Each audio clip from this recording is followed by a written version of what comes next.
গঙ্গা, পদ্মা, ব্রহ্মপুত্র আর মেঘনা স্রোতভূমি জুড়ে ছিল সবুজ বন, অজস্র নদী আর বিস্তীর্ণ চরভূমি। তখনও বাঙালি জাতি গড়ে ওঠেনি। এই ভূখণ্ডে বসবাস করত নানা গোষ্ঠী, যেমন অস্ট্রিক, দ্রাবিড়, তিব্বতী বর্মন, আর্য, আরও অনেক ক্ষুদ্র নৃগোষ্ঠী। এই ভৌগোলিক অঞ্চলের আদিম মানুষের জীবন ছিল প্রকৃতি নির্ভর।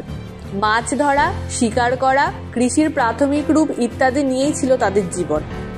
নমস্কার বন্ধুরা, আমি আলোকপর্ণা ইনফরমেটিভ হিস্ট্রি চ্যানেলে আপনাদের সকলকে স্বাগত। আজকের ভিডিওতে আমরা জানব বাঙালি জাতির উদ্ভবের ইতিহাস। খ্রিস্টপূর্ব বহু হাজার বছর আগে এই ভূমিতে বসবাস করত অস্ট্রিক জাতি।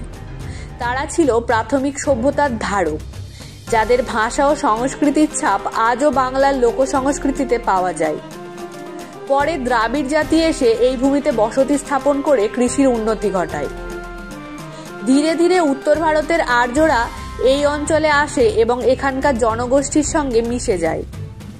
এই মিশ্রণের ফলেই ধীরে ধীরে জন্ম নেয় এক বিশেষ সংস্কৃতি, যা পরবর্তীতে বাঙালি পরিচয়ের ভিত রচনা করে।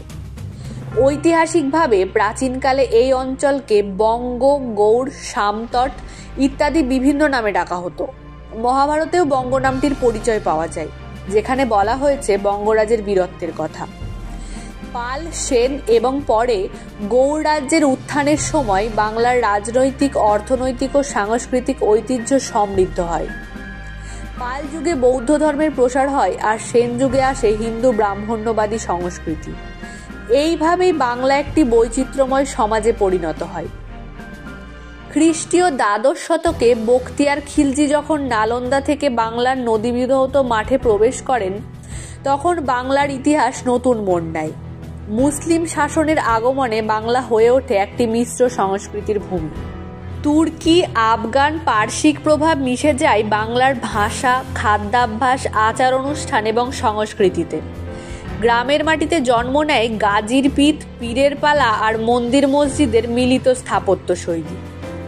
বাঙালির আত্মপরিচয়ের মূল ভিত্তি হল ভাষা। প্রাচীন মাগধী, প্রাকৃত ও সংস্কৃত থেকে ধীরে ধীরে জন্ম নেয় বাংলা ভাষা। সপ্তম থেকে দ্বাদশ শতাব্দীর মধ্যে পালা ও চর্যাপদ বাংলার প্রাচীনতম সাহিত্য নিদর্শন হিসেবে রচিত হয়। চণ্ডীদাস, বিদ্যাপতি, মঙ্গল কাব্যের কবিরা গ্রামীণ বাংলার জীবনকে সাহিত্যে ফুটিয়ে তোলেন। ভাষার এই ঐক্যবোধ বাঙালি জাতিকে এক অদৃশ্য সুতোয় গেঁথে ফেলে। মোঘল আমলে বাংলা সমৃদ্ধ বাণিজ্যের কেন্দ্র হয়ে ওঠে। ঢাকার মসলিন বিশ্ববিখ্যাত হয়। বাংলার ধান, পাট, নীল রপ্তানি হয় সারা বিশ্বে। গ্রামীণ সমাজে জমিদারি প্রথার বিস্তার লাভ করে, যা কৃষকের জীবনে এক নতুন সামাজিক কাঠামো গড়ে তোলে। এই সময়েই বাংলার মানুষ ধীরে ধীরে নিজেদের আলাদা পরিচয় দেয়, আমরা বাঙালি। 1757 সালের পলাশীর যুদ্ধের পর যখন বাংলায় ব্রিটিশ শাসন প্রতিষ্ঠিত হয়, তখন বাংলার মানুষ রাজনৈতিক, সামাজিক ও অর্থনৈতিক দিক থেকে এক বিপ্লবের মুখোমুখি হয়। ইংরেজি শিক্ষা, প্রেস, আধুনিক বিজ্ঞানের প্রভাব এবং সংস্কৃতির নবজাগরণ থেকে জন্ম নেয় এক নতুন চিন্তাধারা।